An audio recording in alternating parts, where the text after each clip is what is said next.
Welcome back to the book of Zechariah. ஜக்கேரியாவின் புத்தகம் 5ஆம் அதிகாரம் 5 முதல் 11 வசனங்களை இன்று தியானிக்கப் போகிறோம். இது இந்த தொடரின் 8வது பதிவு. இந்த பதிவு மிகவும் வித்தியாசமாக இருக்கப் போகிறது.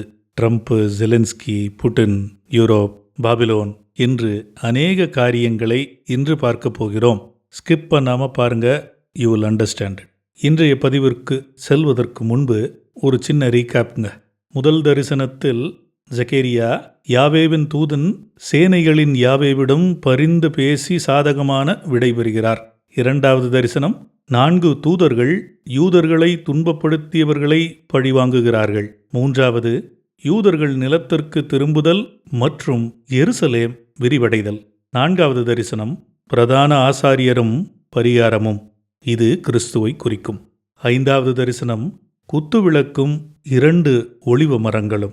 6வது தரிசனம் பறக்கும் புத்தகச் சுருள். ப்ரீவியஸ் எபிசோடில் பார்த்தோம். இன்றைக்கு பார்க்க போவது ஒரு மரக்கால் அல்லது ஜாடி, அதற்கு ஒரு மூடி, அதற்குள்ள ஒரு லேடி. என்னடா இதுன்னு பார்க்குறீங்களா? வெயிட் பண்ணுங்க, பார்ப்போம். ஜக்கேரியாவின் 5ஆம் அதிகாரம் ஃபர்ஸ்ட் வசனத்தை படிச்சிருவோம். அதுக்கப்புறம் அதனுடைய விளக்கத்தை பார்ப்போம். 5ஆம் வசனம். பின்பு என்னுடன் பேசின தூதன் வெளியே வந்து என்னை நோக்கி, நீ உன் கண்களை ஏறெடுத்து புறப்பட்டு போகிறதை என்னவென்று பார் என்றார். அது என்னவென்று கேட்டேன். அதற்கு அவர், அது புறப்பட்டு போகிறதான ஒரு மரக்கால் என்றார். பின்னும் அவர், பூமி எங்கும் இதுதான் அவர்களுடைய கண்ணோக்கம் அல்லது அவர்கள் பார்வைக்கு என்றார். 7ஆம் வசனம். இதோ ஒரு ஈய மூடி திறக்கப்பட்டது, மரக்காலின் நடுவிலே ஒரு பெண் உட்கார்ந்திருந்தாள். 8ஆம் வசனம். அப்பொழுது அவர், இவள் அக்கிரமக்காரி என்று சொல்லி அவளை மரக்காலுக்குள்ளே தள்ளி ஈய கட்டியை அதன் வாயிலே போட்டார். 9ஆம் வசனம். அப்பொழுது நான் என் கண்களை ஏறெடுத்து இதோ புறப்பட்டு வருகிற 2 பெண்களை கண்டேன். அவர்களுக்கு நாரையின் இறக்கைகளை போன்ற இறக்கைகள் இருந்தது. அவர்கள் இறக்கைகளில் காற்று இருந்தது. இவர்கள் மரக்காலை பூமிக்கும் வானங்களுக்கும் நடுவாக தூக்கி கொண்டு போனார்கள். 10ஆம் வசனம். நான் என்னுடன் பேசின தூதனை நோக்கி, இவர்கள் மரக்காலை எங்கே கொண்டு செல்கிறார்கள் என்று கேட்டேன். 11ஆம் வசனம். அவர் ஸ்னேயார் அல்லது பாபிலோனியா அல்லது மெசபடேமியா தேசத்திலே அதற்கு ஒரு வீட்டை அல்லது ஆலயத்தை கட்டுவதற்கு அதை கொண்டு போகிறார்கள். அங்கே அது ஸ்தாபிக்கப்பட்டு, அதாவது வைக்கப்பட்டு, தன் இல்லத்திலே அல்லது நிலையிலே வைக்கப்படும் என்றார். எளிதாக புரிந்து கொள்ள இன்றைய பதிவை 4ஆக பிரித்து கொள்ளலாம். 1. இந்த தரிசனத்தில் இடம்பெற்றுள்ள நபர்களும் பொருட்களும். 2வது இந்த மரக்காலும் மர்மமும். 3வது ஏன் பாபிலோன். வெளிப்படுத்துதல் புத்தகத்தில் இல்லாத சில காரியங்களை இன்று கூறப்போகிறேன். 4வது நாம் இருக்கும் காலத்திற்கும் இதற்கும் உள்ள நேரடி தொடர்பு என்ன? வாங்க உள்ள போகலாம். இந்த தரிசனத்தில் உள்ள நபர்களும் பொருட்களும் சற்று வேகமாக பார்க்கலாம். 1. தேவதூதன் ஜக்கேரியாவிற்கு ஒரு புதிய தரிசனத்தை காண்பிக்கிறான். 2. மரக்கால் அல்லது ஜாடி தோராயமாக 20 லிட்டர் கொள்ளளவு கொண்ட ஒரு ஜாடி அல்லது கூடை என்று நினைவில் வைத்துக் கொள்ளுங்கள். 3. இந்த மரக்கால் ஒரு கனமான ஈய மூடியால் மூடப்படுகிறது. 4. மரக்காலுக்குள்ளே ஒரு பெண் இருக்கிறாள். அவளை தூதன் அக்கிரமக்காரி என்று அழைக்கிறான். ஏன்? 5. அக்கிரமக்காரி வெளியில் வர முயற்சிக்கிறாள். ஆனால் தூதனோ அவளை ஈய மூடியை போட்டு அடைத்து விடுகிறான். 6. 2 பெண்கள், அவர்களுக்கு நாரையின் இறக்கைகள், மரக்காலை அல்லது ஜாடியை தூக்கிச் செல்கிறார்கள். கடைசியாக ஜக்கேரியா தூதனிடம் மரக்கால் எங்கு செல்கிறது என்று ஆர்வத்தோடு விசாரிக்கிறார். அதற்கு தூதன் ஸ்னேயார் அல்லது பாபிலோன் என்ற இடத்தை கூறினார். மரக்காலும் மர்மமும் சொல்லியிருந்தலையா, அதனுடைய விளக்கத்தை வேகமாக பார்க்கலாம். மரக்கால் அல்லது ஜாடி அல்லது கூடை என்று சொல்லும் பொழுது இது உலக மக்களின் பார்வையில் வர்த்தகமும் வாழ்வாதாரமும் என்ற கோணத்தில் தெரியும். இதனுடைய உண்மையான நிலவரம் என்ன? உள்ளிருக்கும் அக்கிரமக்காரி தனக்கு நிர்ணயிக்கப்பட்ட இடத்திற்கு செல்கிறாள். ஈயமூடி என்பது மிகவும் கனமானது. அக்கிரமக்காரி வெளியில் வர முயல்கிறது, ஆனாலும் அடைத்து வைக்கப்படுகிறது. காலம் கனியும் வரை அவளால் வெளியில் வர முடியாது. அடுத்து இடம்பெயர்தல். 2 பெண்கள், அவர்களுக்கு நாரையின் இறக்கைகள், அந்த இறக்கைகளில் காற்று இருக்கிறது. நாரை என்பது அசுத்தமானது. மோசே சட்டப்படி அதை தொட்டால் ஜீவத் தண்ணீரில், அதாவது ஓடுற நீர், அதில் சுத்தம் செய்யப்பட வேண்டும். மேலும் நாரைகள் வெகு தூரம் இடம்பெயரக்கூடியது என்பது குறிப்பிடத்தக்கது. அதை பற்றி ஒரு ஸ்டடி பண்ணி பாருங்க. அடுத்து 2 பெண்கள் நாரையின் இறக்கைகள் என்று சொல்லும் பொழுது இது புறஜாதி தேசமாகத்தான் இருக்க வேண்டும் என்று அநேக வல்லுநர்களால் கருதப்படுகிறது. அப்படி பார்க்கும் பொழுது இது ஒருவேளை அமெரிக்காவும் பிரிட்டனுமாக இருக்குமோ? 2ஆம் உலகப் போர் மற்றும் ஐக்கிய நாடுகளின் துவக்கத்தின் புரிதல் இங்கு மிகவும் அவசியம். அடுத்து பெயரின் பொருத்தத்தை சற்று கூர்ந்து கவனியுங்கள். கொண்டு செல்வது United states plus United kingdom, உள்ளிருக்கும் அக்கிரமக்காரி யுனைடெட் நேஷன்ஸ். அடுத்து ஐக்கிய நாடுகளை துவங்கியதும் இந்த 2 நாடுகள்தான் என்பது குறிப்பிடத்தக்கது. இந்த இருவர்களின் உறவு மேலோட்டமாக பார்த்தால் புரிய வாய்ப்பே இல்லை. ஆழமான ஆராய்ச்சியே ஓரளவு புரிதலுக்கு வகை செய்யும். நீங்க தான் ஸ்டடி பண்ணோம் அதை. அடுத்து எங்கு கொண்டு செல்கிறார்கள்? ஸ்னேயார், இல்லை இங்கிலீஷில் ஷைனார், அல்லது பாபிலோனியா, அல்லது மெசொபொட்டேமியா கிரீக்ல. அதற்கு ஒரு வீட்டை அல்லது ஆலயத்தை கட்டுவதற்கு அதை கொண்டு போகிறார்கள். சில டிரான்ஸ்லேஷன் டெம்பிள்னே போட்டிருக்கு டைரக்டா. அங்கே அது ஸ்தாபிக்கப்பட்டு தன் இல்லத்திலே அல்லது நிலையிலே வைக்கப்படும் என்றார். அவளின் முடிவு வெளிப்படுத்துதல் 17 மற்றும் 18ஆம் அதிகாரங்களில் தெளிவாக விவரிக்கப்பட்டிருக்கிறது. ஆனால் அங்கே இல்லாத ஒரு சிலதெல்லாம் இன்றைக்கு பார்க்க போகிறோம். அடுத்து அக்கிரமக்காரி தற்போது எங்கிருக்கிறாள்? ரோம சாம்ராஜ்யத்தில்தான். ஒருவேளை ஐக்கிய நாடுகள்தான் அந்த அக்கிரமக்காரி என்று நினைத்தால் அவள் நியூயார்க் நகரத்தில் வசித்து கொண்டிருக்கிறாள். ஆச்சரியப்படுவதற்கு ஒன்றுமில்லை. அடுத்து மரக்கால் அல்லது ஜாடி அல்லது கூடை. இது எதை குறிக்கும்? வர்த்தகமும் வாழ்வாதாரமும். மரக்கால் உணவை குறிக்கும், பஞ்சத்தையும் குறிக்கும். பெரும்பாலும் பஞ்சம் செயற்கையாகத்தான் கொண்டு வரப்படுகிறது. வெளிப்படுத்துதல் புத்தகத்தில் இதை குறித்து இவ்வாறாக குறிப்பிட்டிருக்கிறது. வெளிப்படுத்துதல் 6ஆம் அதிகாரம் 5 முதல் 6 வசனங்கள் படிச்சு பாருங்க. அதனுடைய சுருக்கம் தான் இது. கருப்பு குதிரை பஞ்சத்தை குறிக்கும். 1 வெள்ளி காசுக்கு 1 படி கோதுமை என்றும் 1 வெள்ளி காசுக்கு 3 படி கோதுமை என்றும் எண்ணெயும் திராட்சை ரசத்தையும் சேதப்படுத்தாதே என்றும் 4 ஜீவன்களின் நடுவிலிருந்து உண்டான சத்தத்தை கேட்டேன். பெரிய ஃபேமின் இருக்கிற ஒரு டைம் இது. ரெவலேஷன் ஸ்டடி நீங்க பார்க்கலனா தயவு செஞ்சு பாருங்க. அடுத்து இது எந்த காலத்தில் நடக்குங்க? உபத்திரவத்தின் முதல் பாதி, முதல் 3.5 வருடம். இந்த பஞ்சத்திற்கு பின் உலகின் 4/1 மடங்கு மனித உயிர் மடிந்திருக்கும். இன்னொரு விதத்தில் கூற வேண்டுமென்றால் ஃபர்ஸ்ட் ஹாஃப்ல நடக்க போறது ஒரு போலியான பிம்பம். என்னவோ மக்களுக்கு ஹெல்ப் பண்ற மாதிரி சில காரியங்கள்லாம் நடக்கும். செகண்ட் ஹாஃப்ல அவன் மறைச்செல்லாம் பேச போறதில்ல. நான் தான் தெய்வம், வேறு தெய்வம் இல்லை, என்ன தவிர வேற யாரையாவது வழிபட்டீங்கன்னா உங்களை கொன்று விடுவான் என்று தான் வேதாகமம் கூறுகிறது. ஸோ இது ஃபர்ஸ்ட் ஹாஃப்ல தான் இருக்கணும். இப்பொழுது 3வது செக்மெண்ட்டுக்குள்ள போலாம். எதற்காக இந்த பாபிலோன்? இந்த ஈஃபா ஏன்ஷியன்ட் பாபிலோனுக்கு போகுதுன்னு போட்டிருக்கு. குறிப்பிட்டு சொல்லணும்னா ஷைனார் என்ற வார்த்தையை பயன்படுத்தியிருக்கிறார். அது ரொம்ப ஸ்பெசிஃபிக்கான நிலங்க. கூகுள் மேப்ஸ்க்கு போங்க, இஷ்தார் கேட் அப்படின்னு டைப் பண்ணுங்க. நீங்க திரையில் பார்க்கக்கூடியது கூகுள் பண்ணாலும் அதே தான் தெரிய போகுது. ஜூம் பண்ணி பாருங்க. நம்பர் 1ன்னு போட்டிருக்கேன் இல்லையா, அது சதாம் ஹுசேன் பேலஸ். நான் ஏற்கனவே சொல்லியிருந்தேன், சதாம் ஹுசேன் தன்னை எப்படி உலகத்திற்கு காண்பிக்க முயற்சி செய்தார். Saddam Hussein son of Nebuchadnezzar. Wikipedia போய் படிச்சு பாருங்க, இதெல்லாம் போட்டிருக்கு. அவருடைய பேலஸ்.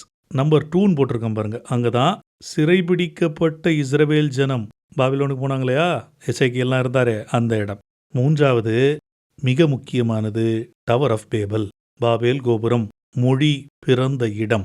இது எல்லாம் பக்கத்திலேயே இருக்குது. உலகத்திற்கே விக்கிரக வழிபாடு என்பதை கொடுத்தது இந்த இடத்தில் தான். சுமேரியன் சிவிலைசேஷன் தான் இருக்கிறதுலே ஓல்டஸ்ட் அப்படின்ட்டு ரெக்கார்டு இருக்கு, புத்தகத்தில் இருக்கு. பேசுறது 1008 பேசலாம். தொடர்ந்து வரலாற்றை வைத்திருக்கக்கூடிய நிலம் என்றால் அது இந்த நிலம்தான். இங்கே தான் ஆரம்பிச்சது எல்லா பிரச்சனையும். அதேபோல அங்கு இருக்கக்கூடிய தெய்வங்களுக்கு இணையான தெய்வங்கள் கிட்டத்தட்ட எல்லா ரிலீஜன்லையும் உங்களால் பார்க்க முடியும். இதெல்லாம் டீப் ஸ்டடி பண்ணால் தெரியும். Let us come back to the subject now. ஆதியாகமம் 10ஆம் அதிகாரத்தில் இனம் வாரியாக, மொழி வாரியாக நிலங்கள் பிரிக்கப்பட்டது. ஓகே. 11ஆம் அதிகாரத்தில் டவர் ஆஃப் பேபல் இன்சிடென்ட், பாபேல் கோபுரத்தில் நடந்த சம்பவம் என்ன என்பதை குறித்து எழுதப்பட்டிருக்கிறது. இப்போ உபாகமம் 32:8 சில பைபிள் டிரான்ஸ்லேஷன் மட்டும்தான் இதை இந்த மாதிரி மாற்றிருக்காங்க. இன்னும் பலர் இதை மாற்றவில்லை. நமக்கு இருக்கக்கூடிய மேனுஸ்கிரிப்ட் யூதர்கள் கொடுத்த மேனுஸ்கிரிப்ட். அது 11ஆம் நூற்றாண்டு பழைய ஏற்பாட்டை பொறுத்த வரைக்கும். ஆனால் அதற்கு முன்பு எழுதப்பட்ட சப்டூஜன் பைபிள் இயேசு கிறிஸ்து பயன்படுத்தியது, அப்போஸ்தலர்கள் பயன்படுத்தியது, அதெல்லாம் 285 BC. அதில் என்ன போட்டிருக்கு? அப்புறம் புதிதாக கண்டுபிடிக்கப்பட்ட டெட் சீ ஸ்கிரால்ஸ், அதில் என்ன போட்டிருக்குன்னா, இந்த வசனத்தில் உன்னதமான தேவன் மக்களுக்கு சொத்துக்களை பங்கிட்டு ஆதாமின் பிள்ளைகளை வெவ்வேறாக பிரித்த காலத்தில் இஸ்ரவேல் மக்களுடையன்னு போட்டிருக்கு. அது தவறு. தேவ தூதர்களின் எண்ணிக்கைக்கு தக்கதாக அனைத்து மக்களின் எல்லைகளை திட்டம் செய்தார். 9ஆம் வசனத்தில் யாவேவுடைய மக்களே அவருடைய பங்கு. அது இங்கிலீஷில் நல்லா இருக்கும். இஸ்ரேல் நிலத்தை அவர் எடுத்துக்கொண்டு பாக்கி இருக்கக்கூடிய நிலத்தை எல்லாத்தையும் பங்கிட்டு கொடுத்து விட்டார். பை த வே, இந்த காரியம் நடக்கும் பொழுது ஆபிரகாம் அழைக்கப்படவில்லை. இந்த சம்பவத்திற்கு பின்புதான் ஆதியாகமம் 12ஆம் அதிகாரத்தில் ஆபிரகாம் அழைக்கப்படுகிறார். ஃபஸ்ட்டு வெள்ளம் 350 வருஷம் கழிச்சு பாபேல் கோபுரம் சம்பவம். இந்த சம்பவத்தில் வெறுத்து போன சர்வவல்ல யாவே, போதண்டா நீங்க போங்கடா, நான் ஒரு மனுஷனை வச்சு திருப்பி எல்லாத்தையும் ரெடி பண்ணிக்கிறேன்னு சொல்லி ஆபிரகாமை அழைக்கிறார். சரியா? இங்கே தான் டேர்னிங் பாயிண்ட். இங்கிலீஷ் பைபிளில் ரொம்ப தெளிவாக போட்டிருக்கு, according to the sons of God. Yahweh உடைய மகன்கள், மாஸ்குலின், ஆண்பாலுக்குரிய வார்த்தை எழுதப்பட்டிருக்கிறது. அப்படின்னா ஒவ்வொரு நிலத்திற்கு மேலும் ஒரு அதிகாரம் இருக்கிறது. தானியேல் புத்தகம் படித்து பார்த்தீங்கன்னா தெரியுமே, பர்ஷிய தேசத்தின் அதிபதி நான் வரும்போது தடுத்தான்னு சொல்லியிருப்பார் கேப்ரியல் தூதன். புதிய ஏற்பாட்டில் பவுலும் எழுதியிருக்காரே, எபேசியர் 6:12 படித்து பார்த்தீங்கன்னா மேலே 2வது வானத்தில் யார் இருக்கிறா? தேவ தூதர்கள். இந்த செக்மெண்ட்லேருந்து என்ன எடுத்துக்கணும்னா, பாபிலோன் தேசத்திற்கு போவதற்கு காரணம் எந்த இடத்திலிருந்து விக்கிரக வழிபாடு தொடங்கியதோ அதே நிலத்திற்கு செல்கிறது. வெளிப்படுத்துதல் புத்தகத்தில் பார்க்கலாம், யுப்ரேட்டிஸ் நதியின் கீழ் இருக்கும் பல ஆவிகள் வெளியில் வருகிறது. நோவாவின் காலத்தில் போல அந்நாட்களில் நடக்கக்கூடிய சம்பவம் இது. சரி, இப்போ கடைசி செக்மெண்ட்டுக்குள்ளே போவோம். நாம் இருக்கும் காலத்திற்கும் இதற்கும் என்ன தொடர்பு? ஃபர்ஸ்ட் ஆஃப் ஆல் ஒன்று தெரிஞ்சுக்கணுங்க. தானியேல் புத்தகத்தில் எழுதியது போல ஒரு 10 ராஜ்யங்கள் கடைசி நாட்களில் வர வேண்டும். அது இன்னமும் வரவில்லை. ரெவலேஷன் புக் ஸ்டடி அப்பயே நான் இதை பற்றி எக்ஸ்பிளைன் பண்ணியிருக்கிறேன். தெரியாதவர்கள் அதை பார்த்து தெரிந்து கொள்ளலாம். இந்த 10 ராஜ்யங்கள், 10 ராஜாக்கள் வர வேண்டுமென்றால் சில காரியம் நடக்க வேண்டும். என்னங்க அது? February 28 ஒரு முக்கிய சம்பவம் நடந்தது. ஜெலன்ஸ்கி மற்றும் ட்ரம்ப் கூட்டணியிற்கும் வெள்ளை மாளிகையில் ஊடகங்கள் முன்பு நடந்த சண்டை. இங்கு சமரசம் நடந்தாலும் அநேக ஐரோப்பா தலைவர்கள் இனியும் அமெரிக்காவை நம்பி இருக்க முடியாது என்ற முடிவுக்கு வந்துவிட்டார்கள். கருத்து வேறுபாட்டின் காரணமாக இந்த கண்டம் பிளவுபட வாய்ப்பு உண்டு. மார்ச் 4 2025 5000 கிலோமீட்டர் எல்லை கொண்ட கனடா நாட்டு பிரதமர் ட்ரம்பை ஊடகங்கள் முன்பு வெறும் முதல் பெயர் கொண்டு அழைக்கிறார். அவர்களுடைய கலாச்சாரத்தில் இது மிகவும் வன்மையாக கண்டிக்கக்கூடியது. ட்ரம்ப் கூட்டாளிகளுக்குள் மிகுந்த கோபமும் வெறியும் காணப்படுகிறது. அமெரிக்காவின் சீன தூதர் வரி போர் என்றாலும் சரி அல்லது எந்தவித போராக இருந்தாலும் நாங்கள் சந்திக்க தயார் என்று பகிரங்கமாக எக்ஸில் பதிவு செய்திருக்கிறார். நீங்கள் போடும் வரியை நானும் போடுவேன் என்று ட்ரம்ப் கூறுவது சரிதானே என்று நினைத்தால், ஏன் அமெரிக்க டாலரில் மட்டும் உலகம் வர்த்தகம் செய்ய வேண்டும் என்ற மிரட்டல்? ஏன் உலக நாடுகள் அமெரிக்காவில் தங்கள் செல்வத்தை அடமானம் வைக்க வேண்டும்? ஏன் நாங்கள் வாங்கும் பொருளின் நாட்டை நீ தேர்வு செய்கிறாய்? இதுபோன்று அடுக்கிக் கொண்டே போக முடியும். ஆனால் இவையெல்லாம் வேதாகமத்தோடு இணைகிறதா என்று இப்பொழுது பார்க்கலாம். வேதாகமத்தின்படி அந்தி கிறிஸ்துவின் நாட்களுக்கு முன்பே 10 ராஜ்யங்கள் உருவாகி இருக்க வேண்டும். அதற்கு தடையாயிருப்பது அமெரிக்கா. ஒரே நாடு $115 டிரில்லியன் மொத்த உலகத்தின் உள்நாட்டு உற்பத்தியில் $30 டிரில்லியன் தன் வசம் வைத்துள்ளது. இது மாற வேண்டும், மாறும். உலகத்தில் உள்ள ஏறக்குறைய எல்லா நாடுகளோடும் வரி விகிதத்தில் மோதலை கொண்டுள்ள அமெரிக்காவின் தற்போதைய அரசு தங்கள் நாட்டில் பணவீக்கத்தையும் பொருளாதார அழிவையும் கொண்டு வர வாய்ப்புள்ளது என்பது வல்லுநர்களின் கருத்து. இது போதாதென்று எலான் மஸ்க் தனது எக்ஸில் ஒரு கருத்தை பதிவிட்டிருக்கிறார். யாரோ ஒருவர் அமெரிக்கா ஐக்கிய நாடுகளிலிருந்தும் நேட்டோ படையிலிருந்தும் வெளியில் வரும் நேரம் வந்துவிட்டது என்ற கருத்திற்கு ஆம், அது சரி என்று பதிலளித்திருக்கிறார். ட்ரம்ப் ஏற்கனவே உலக சுகாதார மையத்திலிருந்து வெளியில் வந்துவிட்டது குறிப்பிடத்தக்கது. அவரை தொடர்ந்து அர்ஜென்டினாவும் அதை செய்தது. இந்த போக்கை கடைபிடித்து ஐக்கிய நாடுகளின் கூட்டமைப்பிலிருந்து அமெரிக்கா வெளியில் வந்தால் ஐக்கிய நாட்டின் தலைமை அலுவலகத்திற்கு நியூயார்க் நகரத்தில் என்ன வேலை இருக்கிறது? ஒருவேளை ஐக்கிய நாடுகளின் கூட்டமைப்பு அமெரிக்காவை விட்டு வெளியேறினால் எங்கு செல்லலாம்? வேதாகமத்தின் அடிப்படையில் யுப்ரேட்டிஸ் நதியை நோக்கி பழைய பாபிலோன் ராஜ்யத்தின் நிலத்தை நோக்கி நகரலாம். இவைகள் ஒருவேளை ட்ரம்பின் ஆட்சி காலத்திலேயே நடந்தாலும் ஆச்சரியப்படுவதற்கில்லை. ஆதியாகமம் 12 அமெரிக்கா இஸ்ரேலுக்கு உதவி செய்யும் வரை அவர்களின் வீழ்ச்சி இருக்க வாய்ப்பில்லை. அது நின்ற பின்பு அமெரிக்கா விழும். எசேக்கியல் 38-39 அதிகாரத்தின் போரில் இஸ்ரேலுக்கு உதவியாக அமெரிக்கா வரவில்லை என்பது முன்குறிக்கப்பட்ட வரலாறு.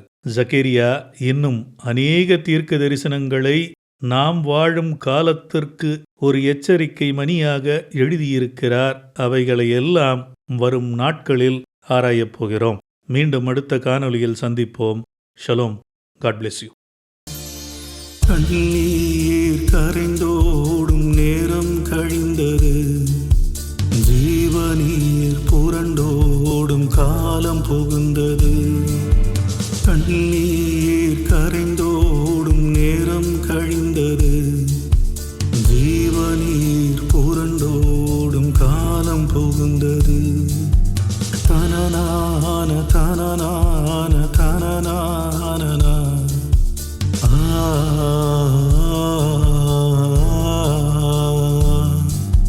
la la la la la la la la la la la.